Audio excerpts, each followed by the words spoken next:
Okay, good morning to you all. Today the class topic which I shall be discussing, this is the revision actually of definition of economics. So concept of economics will be clear. Next day I will be starting the next topic only. Today the definition of economics will be completed. Economics has been defined by different economists in different ways, in different languages. But here we will be focusing mainly three definitions of economics. Those three definitions of economics are defined by Adam Smith, defined by Alfred Marshall, and defined by Lionel Robbins. After that also we'll be discussing about the modern definition of economics. First, let me discuss about the definition of economics defined by Adam Smith.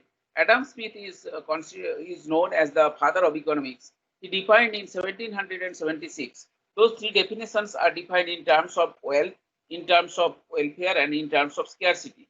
So, first one, the wealth definition of economics in terms of wealth is defined by the Adam Smith. And second definition defined by in terms of the material welfare, or the, we may say now at this moment welfare, is defined by Alfred Marshall. And third definition of economics, thirdly the definition of economics has been defined by Lionel Robbins in terms of science of scarcity, of the science of choice. That is why this definition is called the scarcity definition. Now we will be discussing one after another.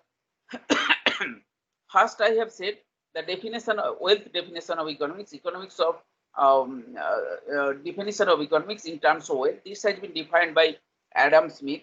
Adam Smith is considered as the father of economics. In 1776, Adam Smith defined a book. Adam Smith wrote a book. The name of the book is Wealth of Nations. In that book, Wealth of Nations, Adam Smith defined in the book Wealth of Nations in 1776. Adam Smith defined economics as an inquiry into the nature and the causes of wealth of nations. In his definition, he tried to highlight why the people run after the wealth, and what is the nature, what are the causes for which people run after wealth.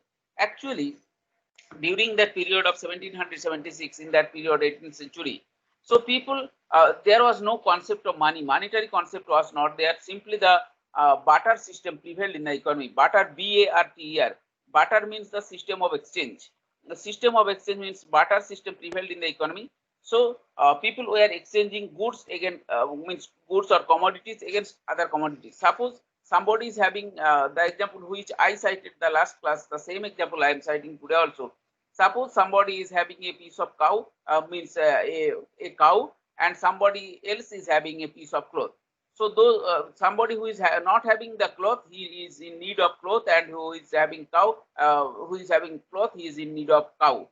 So they were exchanging. But there were many problems because the worth of a cow may not be equal to the worth of a piece of cloth.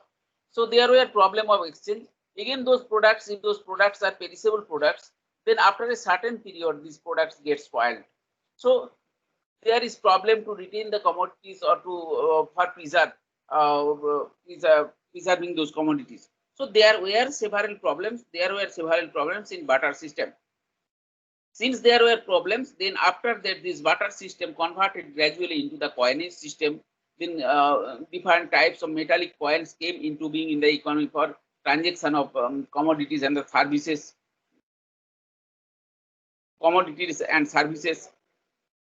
After that, there were problems, those coins to carry somewhere to somewhere else. Then after that, gradually paper currency system introduced in the economy. So currency system or the paper currency introduced in the economy. Since then, this paper currency is prevailing in the economy, and that is solving the purpose of transaction.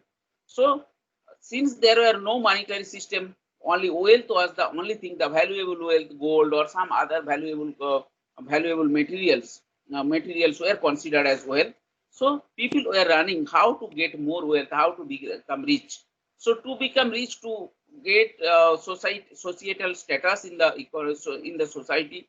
So that is why people were running after the wealth. So since economics is concerned about these transactions, mainly the transactions, and those transactions are made due to this wealth. Wealth means whether it is gold or any metals, whatever, due to wealth. That is why people were running after those wealth. So this during this period, since wealth was the only being only considered in the economy, that people's mind, it was relegated in people's mind, that was so over in people's mind. That is why Adam Smith defines economics in terms of wealth only. But just right after Adam Smith, there is another economist, Alfred Marshall. Alfred Marshall said no, the definition of Adam Smith is classificatory. Why classificatory? Because he said it is partial. It only partially highlight a part of the economy. There are so many other things which have also to be taken into account while defining economics, but those parts did not include that Adam Smith to define economics. Saying that, criticizing this definition of Adam Smith, Alfred Marshall defined in terms of welfare, material welfare. That is why it is called the welfare definition of economics. Alfred Marshall in 1890, he wrote the book. The name of the book is Principles of Economics. In that book, Principles of Economics, Alfred Marshall defined economics as economics is a study of mankind in the ordinary business of life. It examines that part of individual and social action which is most closely connected with the attainment and the use of material requisite of the well-being. That means he claims that economics is only the study of mankind. That means the mankind means the people, those who live in the society, our behavior, and in the ordinary business of life. In the ordinary business, from morning to evening, whatever the activities done by those people, those are only concern of economics. Those are only concern of economics. If we take the example, in the morning you get up from the bed, then after that you need toothbrush. Those toothbrush is purchased from the market, and that toothbrush you purchase means you pay money, so toothbrush is given. Toothpaste is also purchased, you pay money, so toothpaste is given. After that cup of tea you need, that cup of tea also purchased from the market. Then after that you travel by the local transport or two-wheeler or four-wheeler, whatever, to reach the college. There also you pay money either to purchase the two-wheeler or four-wheeler, or to avail the local transport, public transport. So everywhere transactions takes place. The transport is the service provided by the transport owner. So for purchasing the service, you pay money, and for the commodities also, to purchase this toothpaste or tea leaves or rice, whatever, you also pay money. So transactions takes place. After that you go back to home after college, then you take your meal. There also transactions takes place to purchase those food grains and all. So each and every activity of the human being or the mankind, human being, are transacted where the monetary transactions takes place. So it comes to the discussion of economics. Therefore, Alfred Marshall says those are nothing but the behavior of the human being, the activity of the human being. So since every activities in ordinary business of life are studied, are transacted and related to the terms of economics, that is why economic concerns about the activity of the mankind, activity of the human being, individual and social action, whether it is social or not. So that is examined, and that is examined, and that is taken into account while defining economics. And the welfare part of the society, there are different organizations. They are involved in the societal activities, corporate social responsibilities. There are big giants, corporate giants. They are also take part in corporate social responsibilities. Government ask those corporates to to participate in corporate social responsibility, for which monies are not charged. So whatever, whether it is material part or immaterial part, for total activities of the human being or the mankind are studied in economics. That is why Alfred Marshall says it is nothing but the behavior, it is nothing but the activity of the human being or the mankind which is studied in economics. Therefore, economics should be emphasized, or economics should be defined in terms of behavior of the human being or the activity of the human being which concerns about the welfare, which also includes the welfare of the human being, which also includes welfare of the human being.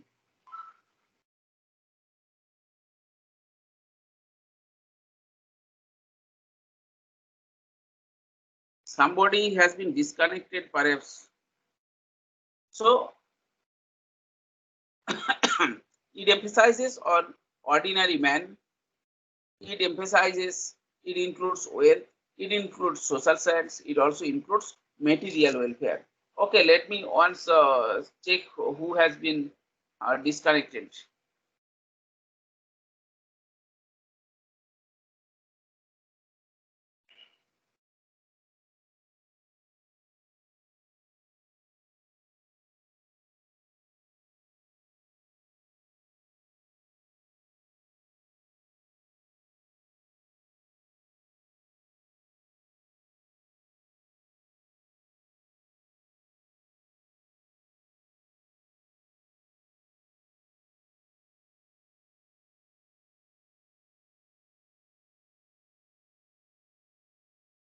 I have admitted Amisa.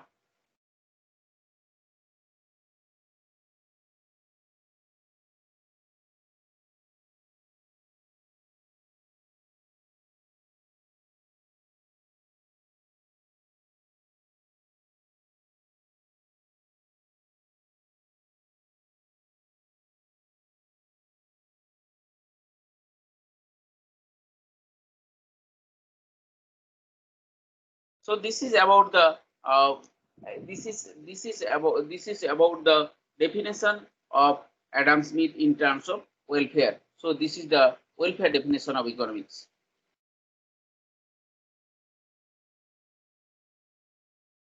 Next, come to the third definition that which I have shown you in the first slide, the definition of economics in terms of science of scarcity, or the scarcity definition. This has been defined by Lionel Robbins in 1932 in his book Nature and the Significance of Economic Science. Nature and the Significance of Economic Science. So he wrote the book, Lionel Robbins, The Nature and the Significance of Economic Science. In his definition, he has highlighted the science of scarcity or the science of choice. As I have said in the example of economics, I said that after cup of tea, when you come to the college, there are different modes of transport. You may avail the local transport, you may avail your two-wheeler, you can come by your four-wheeler, whatever. So you see whether you will come by two-wheeler, four-wheeler, or by the local transport. It depends on the ability to pay or the purchasing power, So how much, up to how much you can afford. So accordingly, you will be choosing or satisfying your needs. So now you see, if you can purchase two-wheeler, then you will come by two-wheeler. If you can purchase four-wheeler, you will be coming by four-wheeler. Otherwise, you will come by the local transport, public transport. So where the this fare, transport fare is less. So it depends on your ability to pay or the purchasing power. Suppose your father earns 100 rupees, for example. So out of 100 rupees, he can give you for transport purpose only 10 rupees. So with the 10 rupees, you have to manage. If you want to avail the two-wheeler, then you have to spend, for example, for that particular day, 20 rupees. But your father is unable to afford that. That is why you are choosing the local transport. So the question of choices comes in. Again, the scarcity, resources are scarce. What are the resources? Land, labor, capital. Those are the resources, and land, labor, capital, and organizations are the factors of production. So as we are concerned about the resources, land, labor, capital. So capital is scarce, capital is limited. So your father's money is limited, only 100 rupees. With that 100 rupees, he has to manage. See, the transportation cost is 20 rupees. If you want to avail by this two-wheeler, easily your father can pay. But your father has to think, if 20 rupees is spent on the transportation purpose, then 10 rupees extra he is spending on transportation. So he has to cut down his expenditure somewhere 10 rupees less. So he has to think how to adjust, because the resources are scarce. So choices have to be made. Which one is urgent? Whether transportation is urgent than the food, or food is urgent than the transportation. Accordingly, that has to be managed. So the question of choices comes in.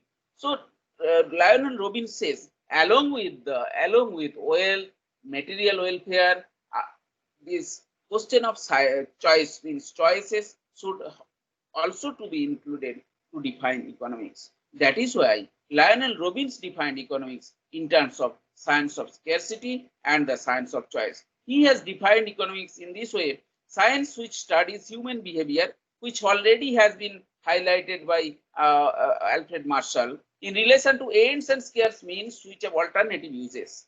Alternative uses, already I have said the alternative uses, that there are many modes of transportation: local transport, two-wheeler, four-wheeler, there are different modes. So alternative uses or alternatives are available. You need to choose as per your ability, because the resources are scarce. So choices have to be made. So the question of choice and the question of scarcity, along with the material welfare or the welfare and the wealth, has also to be included to define economics. So Robbins defined economics in terms of science of scarcity and the science of choice. Those are the three popular definitions defined by Alfred Marshall, Adam Smith, Alfred Marshall, and Lionel Robbins. Then, after defining, there are many other definitions which have been defined by some other economists. But after that, there are schools of thought, those which is called the modern schools of thought, modern schools of economics. So there are different economists. They have defined, they criticized all the three earlier definitions: definition of Alfred Marshall, definition of this Adam Smith and Lionel Robbins. They said those all definitions, previous definitions, which have discussed the economics, they are correct but partial. They are classified. They highlighted only a part of the economy, not full activities. All which should be concerned in economics are not defined or not got the importance to define economics. So modern economists, they criticized those three definitions. After that, those modern group of economists defined economics as: economics is a social science dealing with human behavior, concerned with proper use and allocation of resources, and generation of growth with stability. So these modern schools or the modern economist says economics is a social science. Why economics is a social science? Because as we have studied in other definitions, the economic studies the behavior of the human being, our behavior from morning to evening, whatever we do, and if those are related, those relates to the transactions, then that comes to the area of economics. So our activities, we are the human being who live in the society, Since the human being lives in the society and their behaviors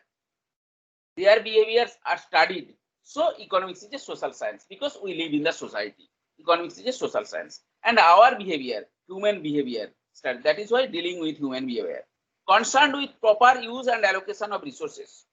Why concerned with proper use and allocation of resources? As I have said, or as I have said, resources are limited, resources are scarce. What are the resources? Land, labor, capital. Those are the resources. Land is scarce. Why? If you take the example of your home, you see, suppose you have 2 squares of land, 2 acres of land, for example, where your construction has been made. If you go to the village area, somebody is having 2-3 acres of land where a home has been constructed, cultivable land is there. If somebody wants to get more, is limited. No, he or she will not get. This concept, if you apply in case of a country, same thing, land is limited. If this land is marked for every country, so land is limited, labor is also limited. Suppose your engineering firm, you want good electrical engineers, but good efficient electrical engineers may not be found always. There are many electrical engineers, there are many engineers, there are many other things, but they they are not always available. They are not always available. So labor is also limited. Land labor. Capital, I have said capital here refers to the money. I have said the in your pocket or in your father's income, say 100 rupees. That beyond that, if he wants to pay more than 100, is not limited. He cannot spend that. He cannot spend that. So if you apply the same concept in case of country, then also this capital is limited. So land, labor, capital, all the resources are limited. So you see, suppose land, you have 2 acres of land, you are using 1 acre for your construction of house and another acre of you are using for the cultivation. If you do not utilize properly this, then somebody else can cultivate, and that particular land can generate a certain yield which will add value to the GDP of the country, means gross domestic product of the country, which will be counted in the national income of the concerned country. So since land, labor, capital are limited, so therefore those resources have to be utilized properly. If it is not utilized, then that will be the underutilization of the capacity. That will be the economic loss for the country. In the economy, there are many people who are not even getting food also. So if those land is given to them, they can cultivate, they can generate certain yield, and they can fulfill their stomachs, as well as that can be added to the GDP of the concerned country. That is why those resources have to be allocated and to be used properly. And generation of growth with stability. If that resources are utilized properly, then national income will be more. Then national income by population is equal to per capita income. Then per capita value income will be more. If per capita income is more, then automatically the particular country will generate growth, and that growth will be stable growth. So you see, those each and every aspects of the economy has got importance, has been taken into consideration in this definition of economics to define by the modern economists. That is why modern economist says this definition is a complete definition which concentrates the every aspects of economy. That is why it's a complete definition, and earlier other definitions are incomplete, or the classificatory definition.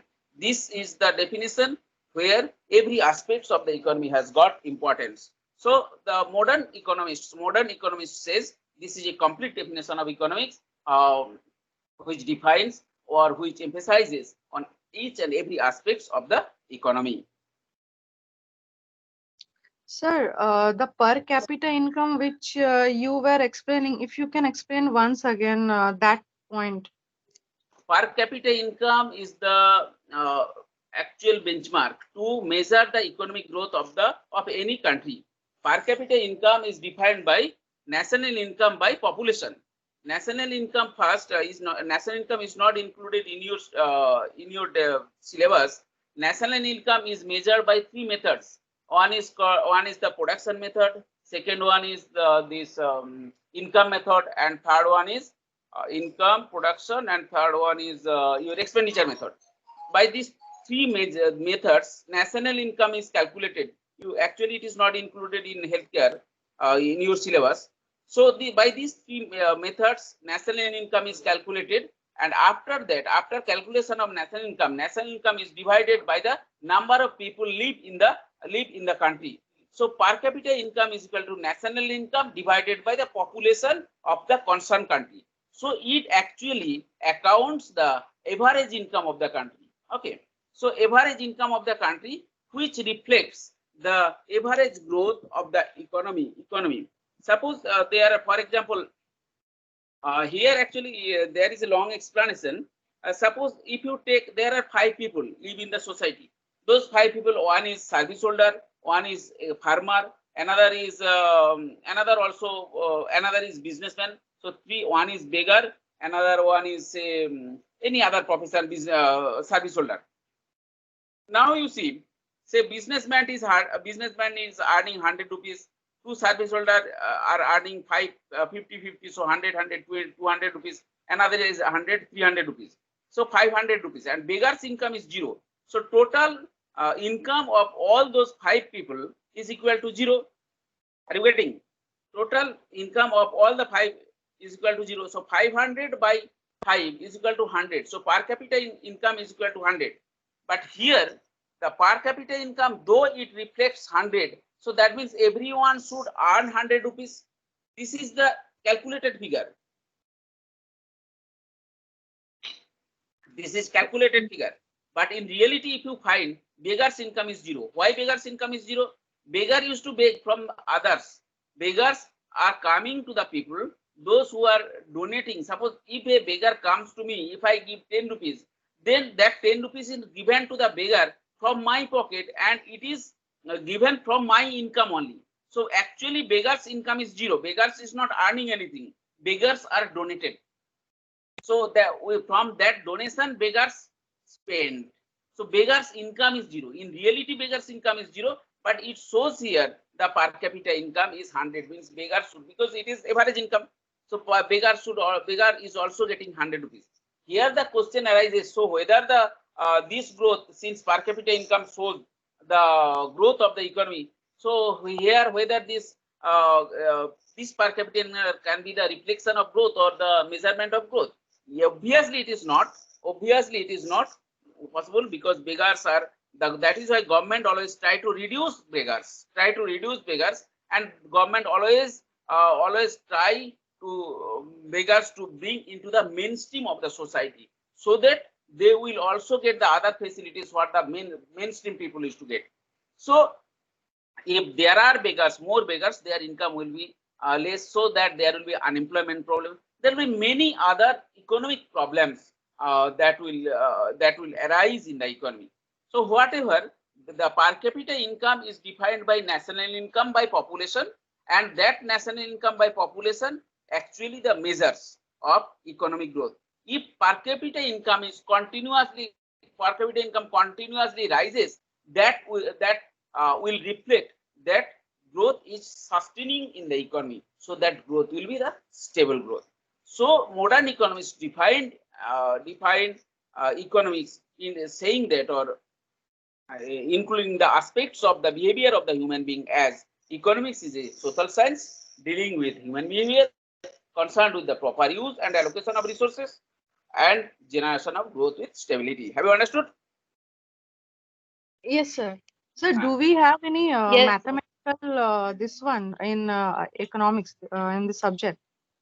A little bit you will get this in demand chapter, elasticity, and previously you had this slopes and all measurement, that also the syllabus that has removed only the theoretical. But in this this economics, though it is theoretical, but it is totally logic based. When I shall teach you demand, you will understand it is totally logic based. If you fail to establish those logic, you will not get marks. Okay. Because one is linked with the next one. That is why always I ask the students, you attend every class. If you don't attend every class, if you don't attend the last class, following class you will be nowhere. So I'm moving to the next. This is the main definition of economics, what has been defined by those popular economists as well as the modern economists.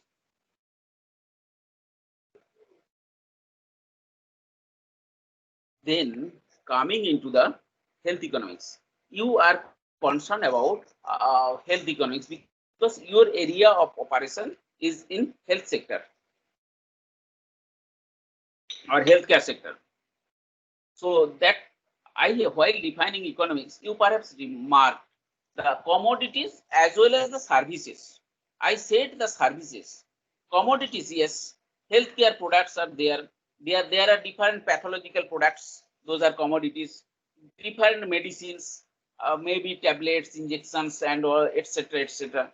Those are all commodities. So those are the healthcare commodities. Those are concerned here, as well as the services. Doctor's service, teacher's service. Teacher's service is not related to your field, but doctor's service. Teachers, yes, those medical professions, medical training, or the doctorship training, nurses training, those are also the contribution of the teachers or the services sold by the teachers. Sir, And here, also, and also the doctors, when they diagnose the disease, the hospital management students, when they serve the when they serve their services to the hospitals or any healthcare organizations, so their services are sold for which they are paid. So the transactions takes place. Those areas of operation, those areas are coming into healthcare economics. So your services, your healthcare services, healthcare products, whichever is wherever these transactions takes place, that part is considered in health economics. So health economics is a branch or the area of economics concerned with the issues related to efficiency, where you need to work efficiently, effectively, that will add value, and the behavior of the patients and the healthcare people, those who provide their services, their behavior in the production and consumption of health and healthcare sectors. So all those areas coming into the healthcare economics. So this is the application of economic issues which comes under the health or healthcare sector is called the healthcare economics. Some other related fields also falling into the healthcare economics. Suppose smokers smokes. After that, they fall in different diseases. They are admitted. They come to the hospitals or any healthcare unit. Then the cost, social cost, because when they are admitted in government hospital, their diseases and all are taken care by the government doctors, which are paid by the government. So social costs are involved. Their illness, everything are considered here. And for this is one side healthcare sector, another side taxes are paid. Taxes are paid by those. So that is another side, revenue earned by the government. So the balance between the taxes paid by the smokers and the services provided by the government or the healthcare units are all concerned about the healthcare economics.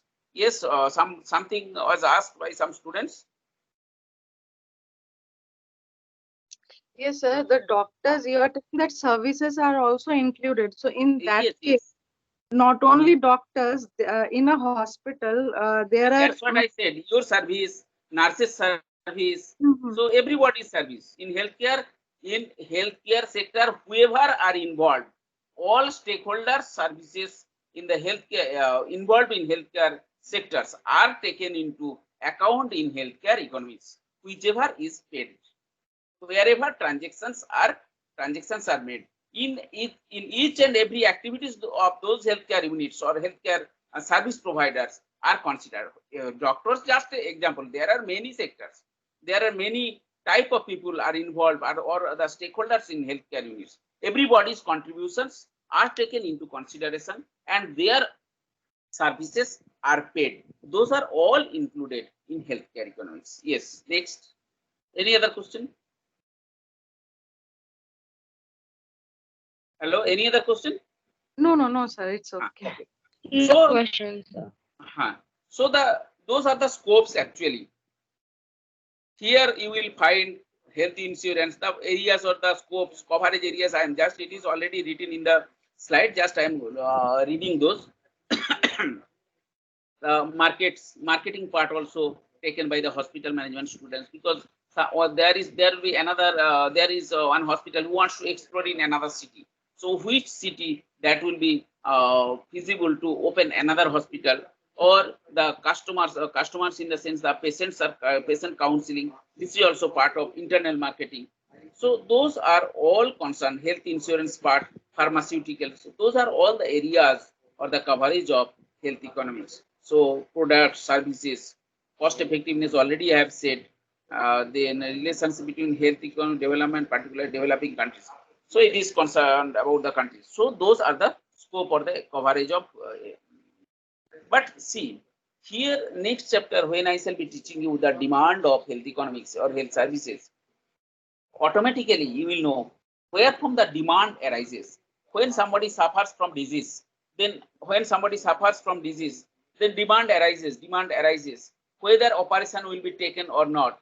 So that has to be advised by the doctors. children's immunity power advised by the doctors or any healthcare these service providers. Then medical checkups. After how long interval this somebody has to go for medical checkups.